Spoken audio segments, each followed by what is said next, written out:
My name is Adam. I got married young to the love of my life. Her name is Sarah. We had no money, no big party, no white dress, and no special room. We stayed at my parents' house in one small room with broken walls and a leaking roof. People whispered around us, said we were lost, said we rushed and we would regret. But I loved Sarah and she loved me. We didn't care. We just wanted peace. She made me tea every morning before I left for my delivery job. She kissed my hand, wished me luck, and always smiled, even with tired eyes. She never asked for gold or perfume or trips, just kindness and time. At night we sat, counted coins, shared bread, and made small dreams. We said, one day we will grow, we will rise, and we will make it. Sarah worked hard at home all day, sewing clothes, fixing buttons, and folding fabric. Her fingers hurt, her back ached, but she smiled and said we're okay.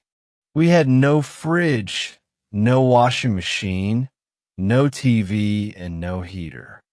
But we had music, we had hope, we had prayers, and we had each other. People said this is not life, but we said this is our life, and we're fine. Even in cold nights under a thin blanket, we held hands and felt warm. Sometimes we cried when rent was due, when clothes were old, when food was gone. But we always hugged, wiped each other's tears, and whispered soft words. We didn't ask for help. We didn't borrow. We didn't want fake respect. We chose the hard way, the honest way, the real way, and we stayed strong. Sarah used to say, love is not comfort. It's care and pain, and peace in chaos. Her words were simple, but deep inside, they kept me going every hard day. I was tired, I was poor, but I was proud, and I felt lucky because even in that room, with nothing at all, we felt rich inside. Some people smiled, but not with hearts. They smiled with doubt and looked with pride. They said things like, why so fast? Or you should wait and live better. Sarah heard them all. Every whisper, every laugh, every cold comment.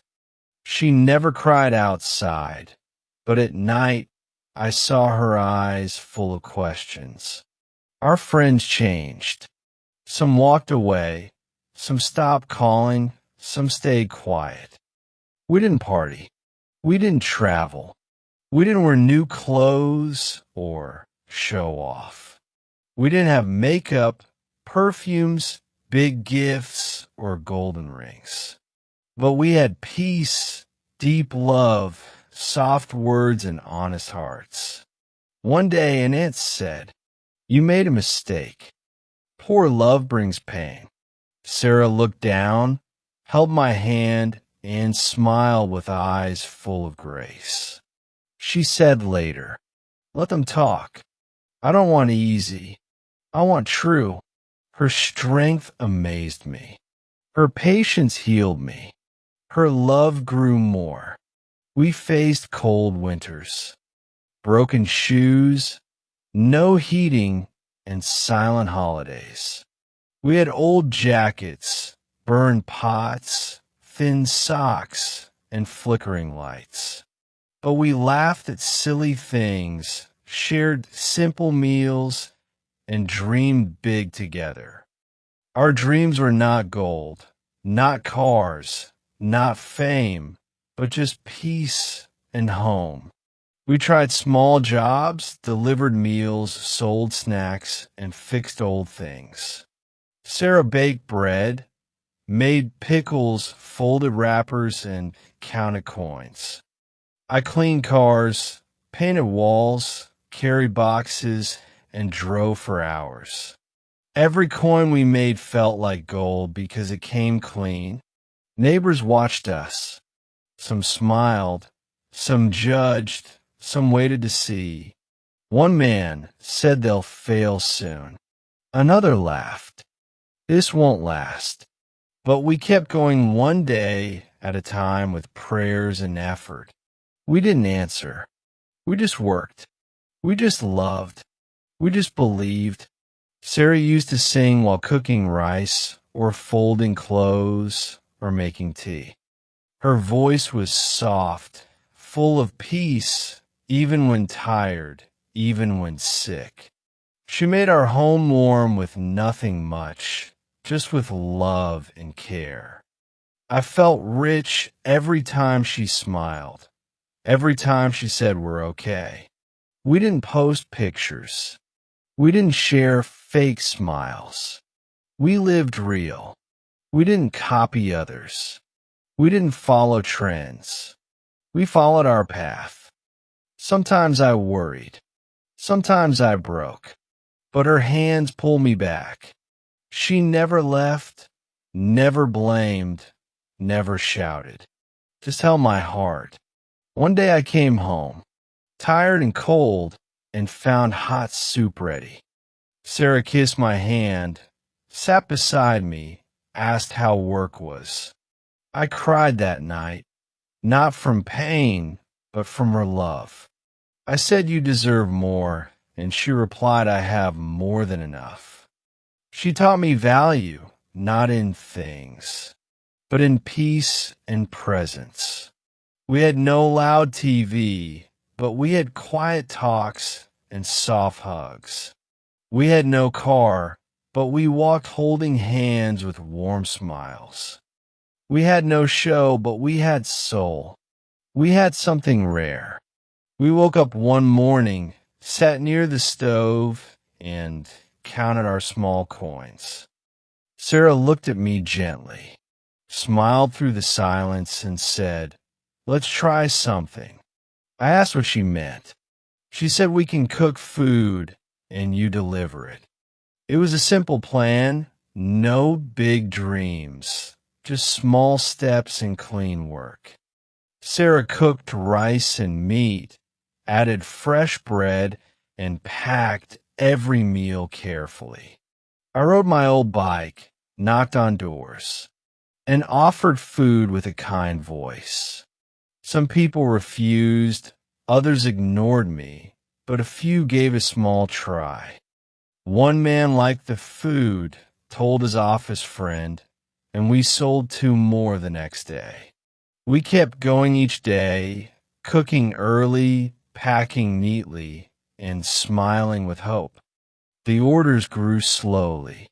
People talked kindly, and they returned again for lunch. We wrote our names on each box, added thank you notes, and hoped for trust. It wasn't much money, but it was clean money, and we felt proud every time. Soon we had 10 orders, then 20. Then we were busy from morning to night. Sarah worked in the kitchen, mixing spices while I carried heavy pots around. Sarah stayed quiet at first, then said yes with a deep breath and strong eyes. We worked hard for that deal, cooked more meals, and bought more supplies together. We didn't complain, we didn't rest much, but we laughed at small things together. The kitchen was hot and loud, but our hearts felt calm and full of love. After some months passed, a man called me. He owned a new office company. He said he liked our food, asked for 50 meals daily, and we were surprised. The man came again later, said he could bring cheaper ingredients for us. He smiled with nice words, brought big boxes, and asked for full payment fast. We gave him everything we had, hoping for help, believing in his kind voice. But when we opened the meat, it smelled rotten. The rice was old and broken. I sat on the floor, shaking, held my head, and didn't say a word at all. Sarah cleaned in silence, then sat beside me and held my hand so softly. I said it was my fault. I ruined our dream and broke her small happiness. She looked at me with peace and said we still had each other. Not all was gone. That night we didn't eat much, but we sat close and spoke with quiet voices. We lost the money we saved and the trust of some customers we loved. But Sarah didn't give up. She made tea and said we will start again tomorrow. I felt weak inside, but I believed her eyes more than any word I ever heard. The next day we started with one plate, just rice and beans in a small box. I went walking from street to street, asking people to give it just one try. Some said no, some looked busy, but one woman smiled and paid right away. She came again later, told her neighbor, and slowly one turned into 10 again. We learned not to rush, to keep our work honest, and never forget the lesson. Sarah smiled more while cooking, and I sang quietly while washing the vegetables. We bought new pots when we could, cleaned more often, and wrote kind notes again. People came because of taste, but stayed because of care, and we grew with them. After long months passed, we had enough to rent a small space near the market. It had 2 windows, an old fan, and space for one stove and one fridge. It was our shop now, with our name painted gently above the front door. Sarah cried quietly that night, not from sadness, but from a feeling of arrival. We opened the next morning. No music, no balloons, just food and open hearts. Our first customer was an old man who ate slowly, smiled, and gave us a hug. Then came a teacher, then 2 students, and soon we were cooking without pause. The shop was small, but our hope was large, and our days felt full of meaning. We hired a helper, a young girl with kind eyes who needed work and safety. Sarah taught her gently, showed her how to mix and how to speak with kindness. I handled the deliveries still, packed the meals, and smiled at every customer. We became a small team, working together with love and dreaming of better days. Our small shop was busy. People came daily. They liked the food and they liked us. Sarah greeted each one kindly, asked about their day, and added love to every dish. I cleaned the tables often, helped in the kitchen, and smiled at each thank you. Every meal felt special, not because it was big, but because it was made with care. We worked 12 hours daily, cooked without stopping, washed the dishes, and counted coins. Sarah stayed up at night, fixing the recipes, checking the spices, and writing shopping lists. I woke early each morning, carried the gas tank, bought the vegetables, and cleaned the shop. We didn't rest much. We didn't go out, but our hearts stayed warm and full of hope. One day we found out our helper was sick. Her father lost work, and she couldn't eat. Sarah packed food for her, gave her money, and told her to rest as long as needed. The girl cried quietly, said thank you many times, and promised to return stronger soon. We didn't have much, but we knew what hunger felt like, so we gave without fear.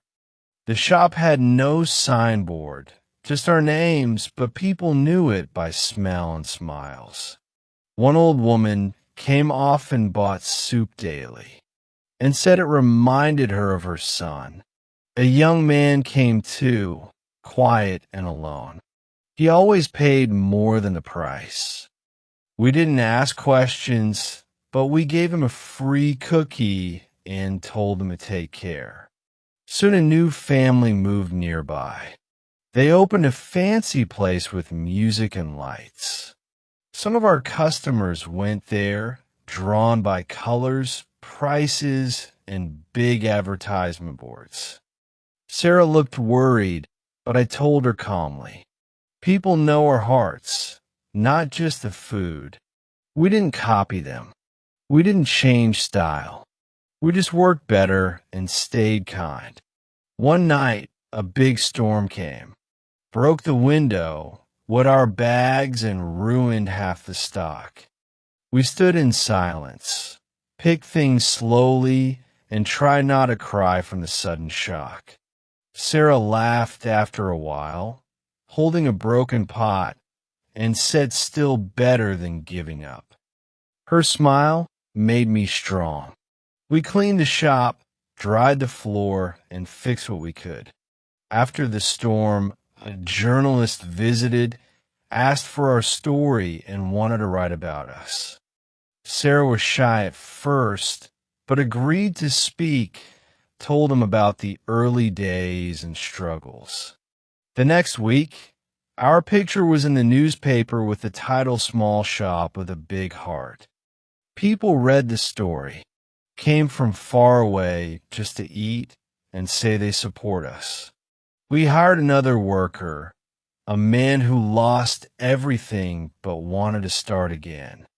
He cleaned the back room, helped with deliveries, and treated the shop like his home. Sarah gave him old shoes. I gave him my watch, and he thanked us with tears in his eyes. Our small team grew stronger, not in size, but in trust and pure friendship every day. The city started to notice our food was real, our story honest, and people like that. A woman from a big company called us, asked if we could cook for their monthly event. We said yes with joy, cooked for 50 people, and received praise that lasted for weeks. That event brought more work. We saved money and started dreaming of Second Branch. We visited a small space not far away. It was dusty and old, but had good walls. Sarah walked through each corner, smiled slowly, and said, "It feels like home again." We cleaned it together, painted the walls, and placed a sign that simply said home. It was not about fame, not about money. It was about a second chance full of light. Soon we opened the second place with the same menu, same kindness, and same tea. Our first shop stayed simple. The new one had seats, but both had the same warm feel. Sarah moved between both places. I handled the kitchen, and we shared the load with love. The workers became like family. We celebrated birthdays and supported each other quietly.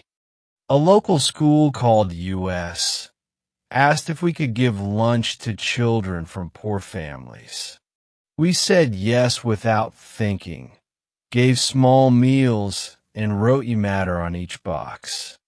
The children smiled big, hugged Sarah, and said the food tasted like something happy. We didn't take money for it. We just felt it was the right thing to do every time. One evening we sat alone, tired from work, drinking tea and watching the street lights.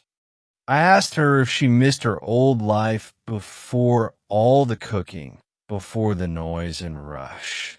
She held my hand, looked at me and said, "This is my dream." I just didn't know it yet.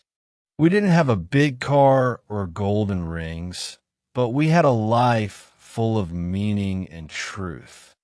The shop walls had small photos of our journey, our team, and simple thank you notes.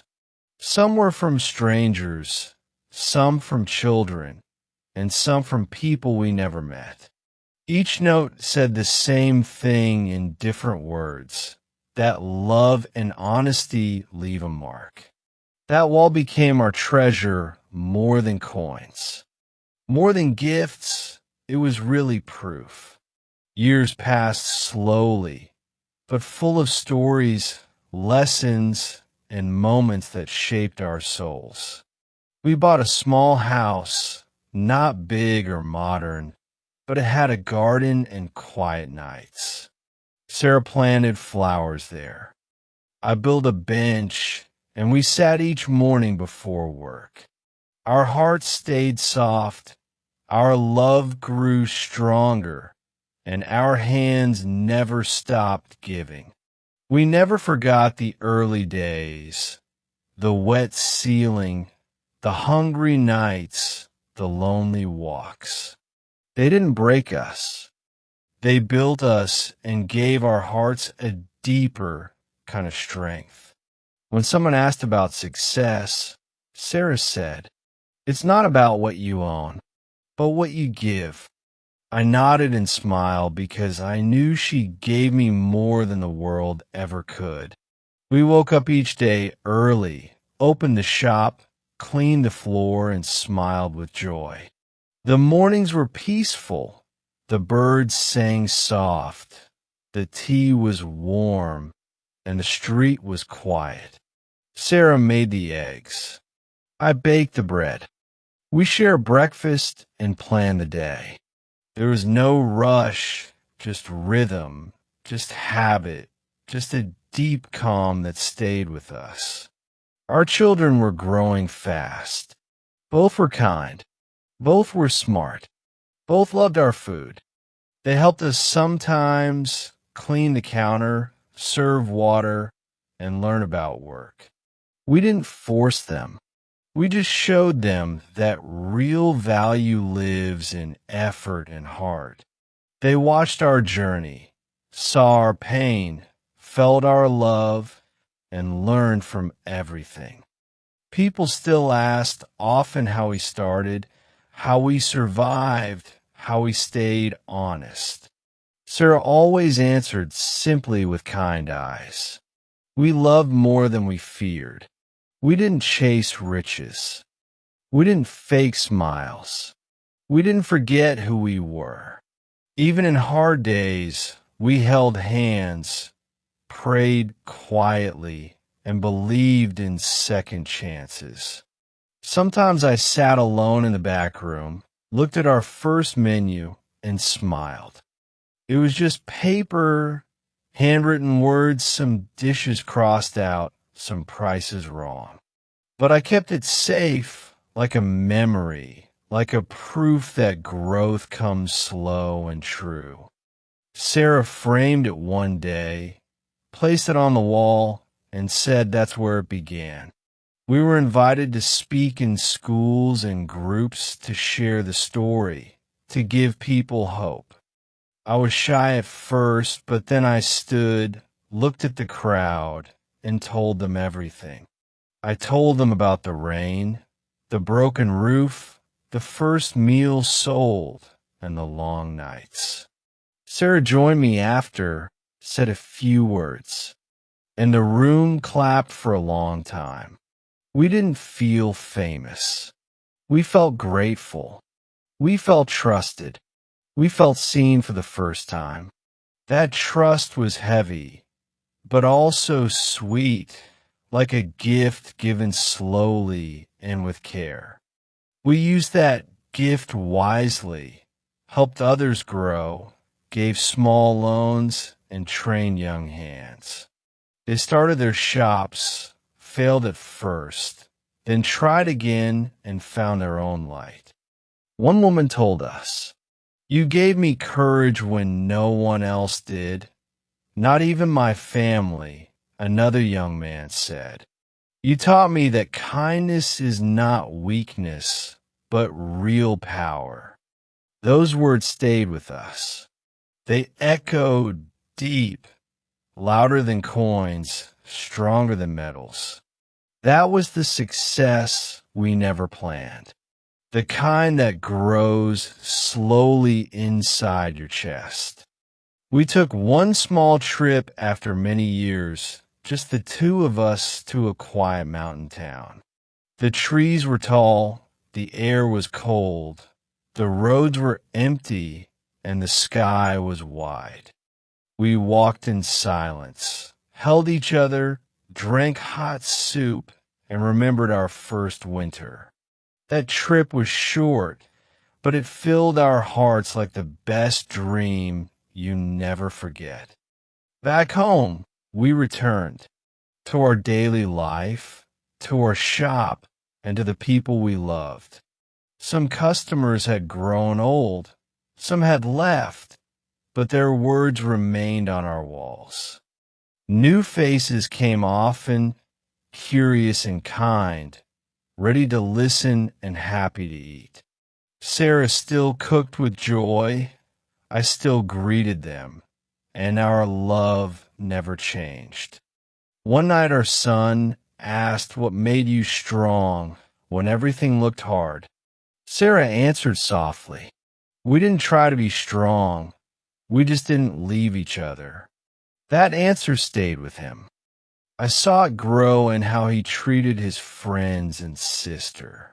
He helped quietly, worked with care, and made us proud in ways we never expected. We lived simply still. No big house, no loud life, but deep comfort in every day. We had enough, not too much, not too little, but just enough to sleep in peace.